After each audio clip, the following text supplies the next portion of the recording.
মঠে বাবুরাম মহারাজের ট্রেনিং তার সাধু জীবন গঠন করেছিলেন। বাবুরাম মহারাজের দুটোই জিনিস ছিল, যে বেলুর মঠে কেউ এলে তাকে একটু প্রসাদ খাওয়ানো আর ঠাকুরের কথা শোনানো।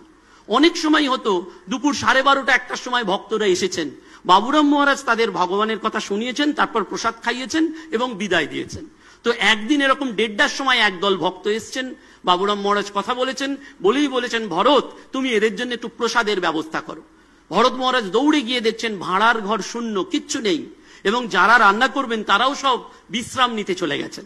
ভরত মহারাজ এসে বলছেন বাবুরাম মহারাজকে, মহারাজ আজকে ছেড়ে দিন, আজকে আর এদের জন্য ব্যবস্থা করতে হবে না, এমনি বিদায় দিন।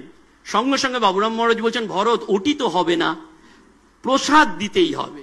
বলেই বলছেন, মঠের ম্যানেজার তো সব জানেন, বলছেন ভরত আমি জানি তুমি ঠাকুরের বৈকালিকের জন্য দুটো সন্দেশ আলাদা করে রেখেছো, 3:30টার সময় মন্দির খুললে দেবে, ওই দুটো সন্দেশ দিয়েই ভক্তের সেবা করো। ভরত মহারাজ আর কি করবেন, তিনি ওই দুটো সন্দেশ দিয়েই সেবা করেছেন, যেহেতু সিনিয়র প্লাস বাবুরাম মহারাজ। কিন্তু মনে মনে তার একটা দুঃখ, একটা ডিপ্রেশন, যে ঠাকুরের জন্য সন্দেশ দিয়ে দিলাম, এখন ঘড়িতে 2:30 বাজে, তখনকার দিনের বেলুর মঠ পাবেনও না সন্দেশ চট করে, দোকানও নেই, কি করবেন। তিনি মনের দুঃখে গঙ্গার ঘাটে বসে আছেন, যে আর দেখা করবো না বাবুরাম মহারাজের সাথে। ঘড়ি এগোচ্ছে, বাবুরাম মহারাজ পরম নিশ্চিন্তে বিশ্রাম করতে গেছেন। ঘড়িতে 3:10, ভরত মহারাজ যে ঘাটে বসে আছেন, একটা নৌকো এসে ভিড়লো। নৌকো থেকে একজন মানুষ নেবে, ভরত মহারাজকে বললেন আচ্ছা বাবুরাম মহারাজ কে আছেন। ভরত মহারাজ বলছেন আমি জানি না, আপনি খুঁজে নিন। তো উনি একে ওকে খুঁজে বাবুরাম মহারাজের কাছে গেছেন।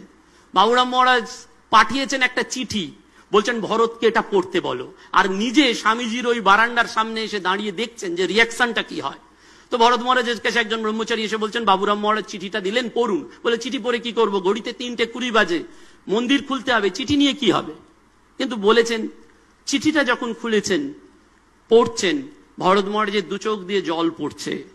চিঠিতে লেখা আছে, আমি কলকাতার একজন মিষ্টান্ন ব্যবসায়ী, 1 নৌকো ভর্তি মিষ্টি পাঠালাম, যদি বিকেল 3:30 বৈকালিকে ঠাকুরকে নিবেদন করা যায় তাহলে আমার মিষ্টির ব্যবসা সার্থক হবে।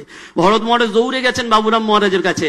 বাবুরাম মহারাজ বলছেন ভরত তুমি 2টো সন্দেশের জন্য চিন্তা করছিলে, ঠাকুর 1 নৌকো ভর্তি সন্দেশ তোমায় পাঠিয়ে দিয়েছেন। জেনে রেখো ভরত, তুমি আমি ঠাকুরের পুজো করি না, তার পুজো তিনি নিজেই করে নেন, আমরা শুধু তার যোগান দিই মাত্র। আপনি করিলে আপনার পূজা, আপনার স্তুতি গান।